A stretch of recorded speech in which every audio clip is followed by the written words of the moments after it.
लोग कहते हैं संगठन में बहुत शक्ति होती है और सत्य कहते हैं। अब देखिए, एक उंगली और एक मुट्ठी के बल में कितना अंतर है हम सभी जानते हैं, किंतु एक उंगली आपको उचित मार्ग दिखा सकती है, मुट्ठी मार्ग अवरुद्ध कर सकती है। इसलिए यह जानना अत्यंत महत्वपूर्ण है कि संगठन और भीड़ में क्या अंतर है। इसे पहले पहचान। संगठन वो जहां आपका अपना व्यक्तित्व, अपनी पहचान, केवल शक्ति पाने के लिए भीड़ का भाग बन जाना ठीक नहीं, क्योंकि ये भीड़ भले ही आपको शक्ति दे किंतु आपसे आपकी पहचान छीन लेती है। इसलिए संगठन में रहिए किंतु अपने व्यक्तित्व को, अपनी पहचान को, इसे कभी मत खोइएगा। राधे राधे। क्रोध, क्रोध क्या है कौन नहीं जानता। हर आयु, हर वर्ग, हर श्रेणी के व्यक्ति को क्रोध का अनुभव हो चुका है। बल्कि किसी किसी का तो परिचय ही इसी प्रकार दिया जाता है कि ये व्यक्ति अत्यंत क्रोधी है, इससे तनिक बच के ही रहे।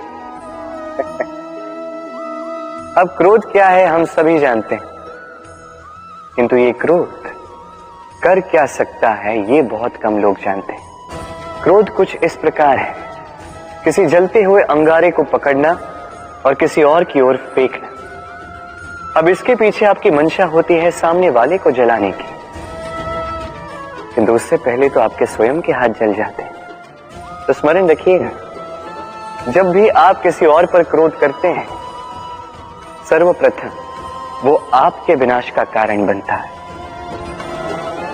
मैं कहता हूं, जब इस संसार में करने के लिए प्रेम है तो क्रोध करना ही क्यों। प्रेम कीजिए, यही प्रेम सब में बांटिए और इसी प्रेम के साथ कहेंगे राधे राधे। भय, ये भय सदैव मनुष्य के साथ ही रहता है।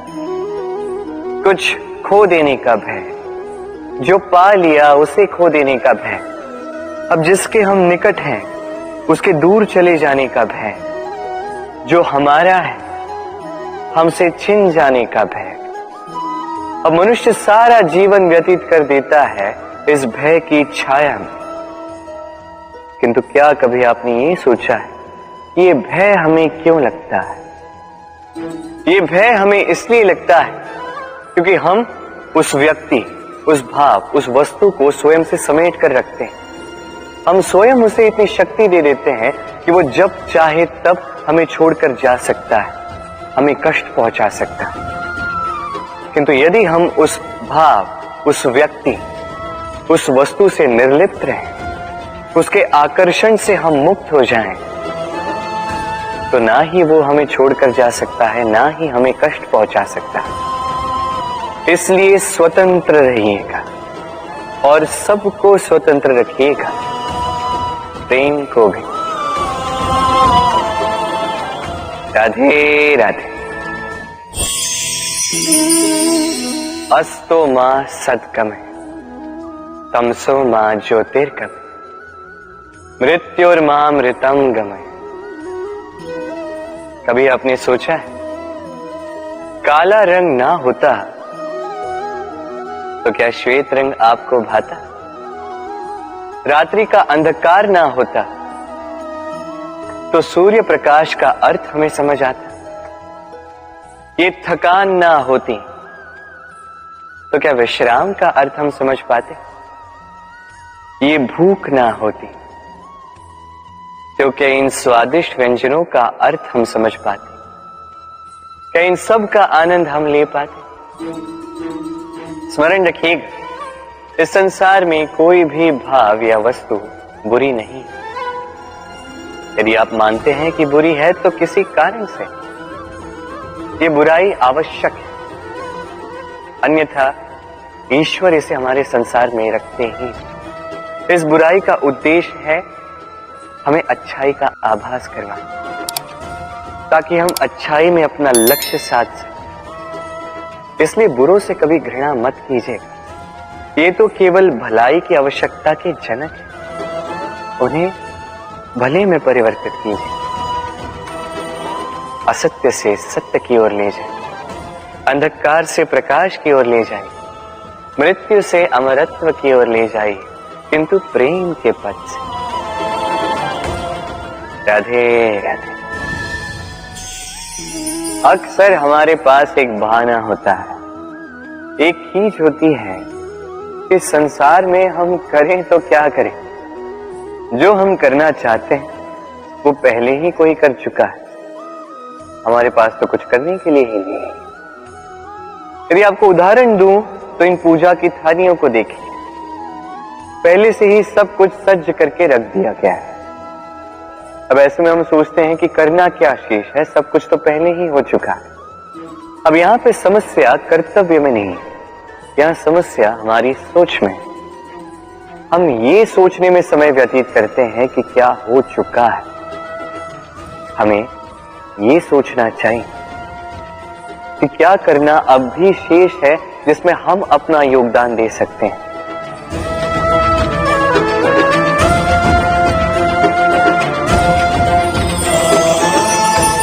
समझे? संसार में ऐसा कोई कार्य नहीं जो पूरा हो। आप सदैव उसे आगे बढ़ाने के लिए प्रयास कर सकते हैं, आप उस कार्य को और श्रेष्ठ बना सकते हैं। बस आवश्यकता है तो सकारात्मकता की। राधे राधे।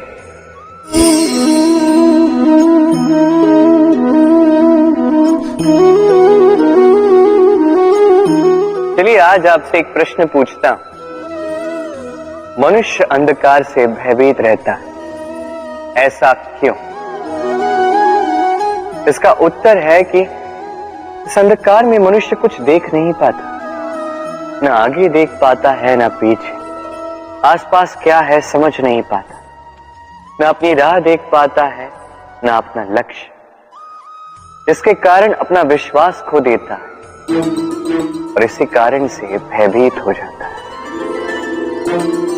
चलिए अब आपसे एक और प्रश्न करता हूं। क्या इस संसार में इतना अंधकार है कि इस दिए का अस्तित्व ही मिटा दे?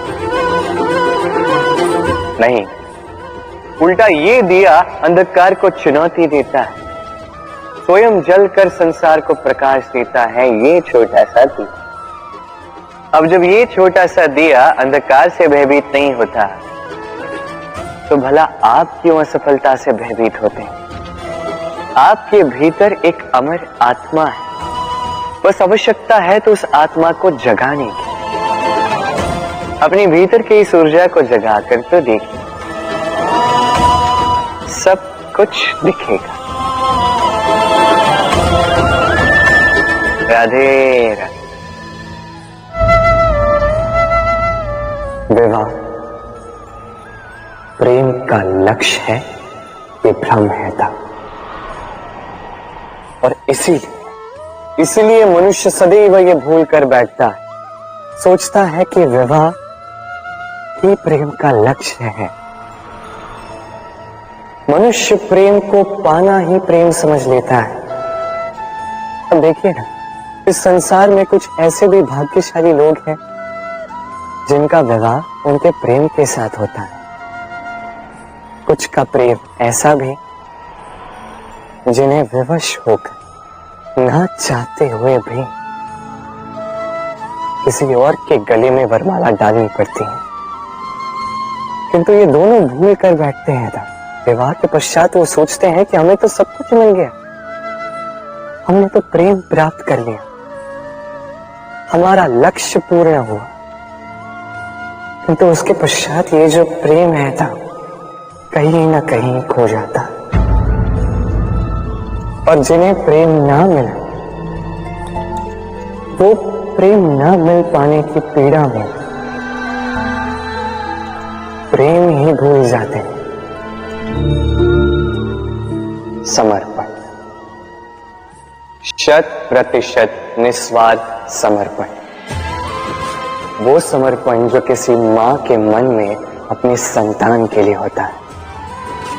क्योंकि ये प्रेम दाऊ, ये प्रेम पाना नहीं है, ये प्रेम देना है। अपने आप को, अपने अस्तित्व को, अपनी आत्मा को समर्पित कर देना। ये प्रेम ना ही शारीरिक है, ना ही भौतिक। ये प्रेम तो अपनी आत्मा का समर्पण है। ये विवाह एक संबंध अवश्य है और इसमें कुछ भी अनुचित नहीं है। ये विवाह प्रेम से प्रतिबंधित नहीं है। ये प्रेम कहीं ऊंचा है। अब यदि मैं आपको उदाहरण दूं, तो क्या राधा के विवाह के पश्चात मैं उसके सुख की कामना करना छोड़ दूं? कैसे मैं प्रयास न करूं कि राधा जीवन में सदा सदा के लिए सुखी रहे? क्या मेरे मन में राधा के लिए प्रेम कम हुआ? कृष्ण का राधा के प्रति प्रेम कृष्ण में समाहित है ना? दाऊ, ये प्रेम पाप तब बन जाएगा जब इस प्रेम के बदले हम कुछ चाहेंगे।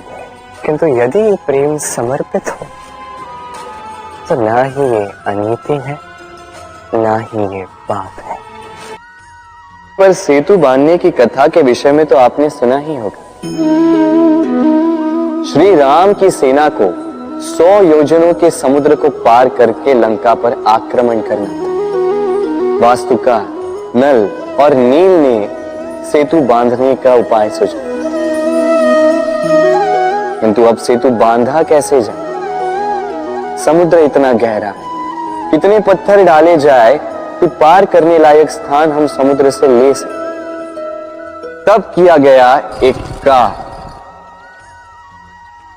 पत्थरों पर लिखा गया राम का नाम, और जब इन पत्थरों को सागर में फेंका गया तब वो तैरने लगे। अब कोई कहेगा ये राम के नाम की महिमा है, कोई कहेगा ये नारायण का कोई चमत्कार, किंतु नहीं, ये राम का वो गुण है, उनके व्यक्तित्व की वो महानता है जिसने उनका प्रतिनिधित्व किया। कि पत्थर भी सागर में तैरने लगे।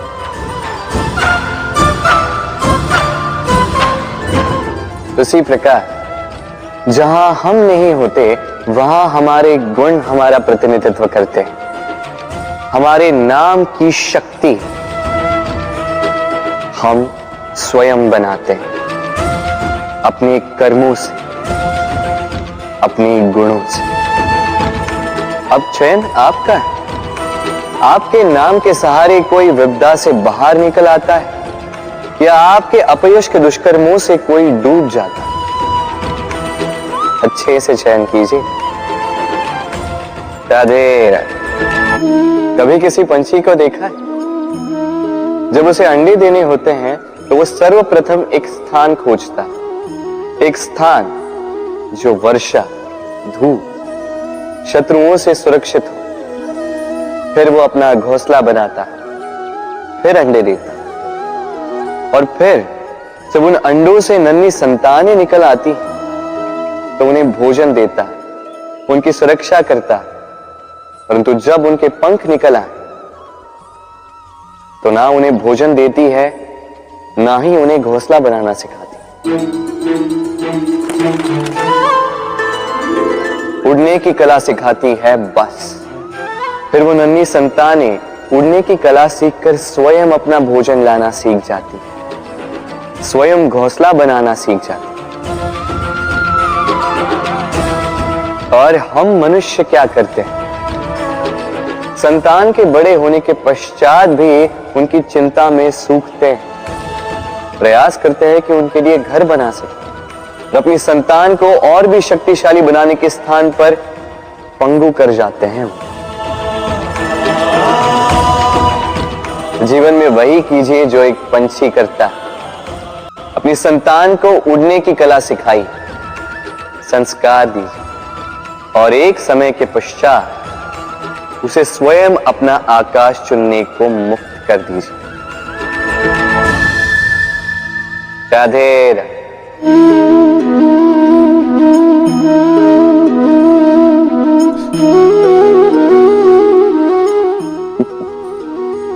आप सोच रहे होंगे कि मैं इतनी एकाग्रता के साथ इस चींटी को क्यों देख रहा हूं। आपको बता दूं कि आज इस चींटी को देखकर मैं मंत्रमुग्ध हो चुका हूं। इसके रूप, इसके आकार को देखकर नहीं, इसके प्रयासों को देखकर।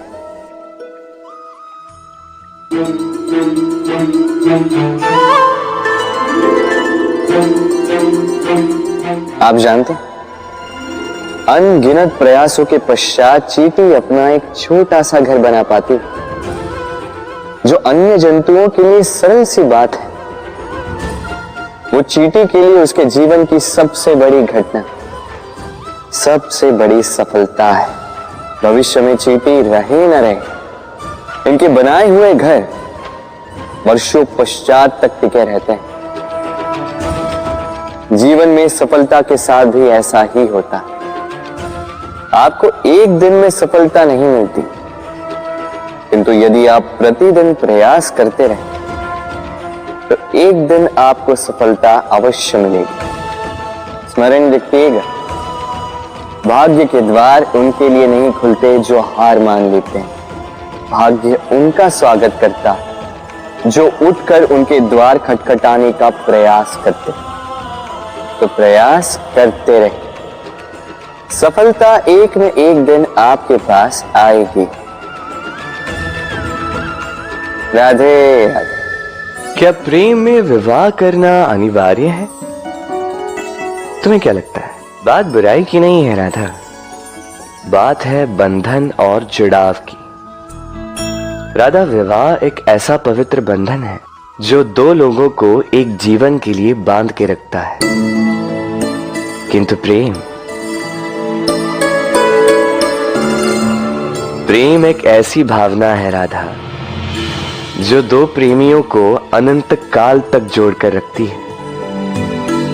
विवाह में कोई बुराई नहीं है राधा, किंतु क्या इसे प्रेम के अनंत बंधन का अंग बनाना उचित होगा? जो प्रेम अलौकिक है राधा, उसे संसारिक बंधन में क्यों बांधना? हमें देखो, इस क्षण को देखो, अभी भी हम साथ में ही है ना।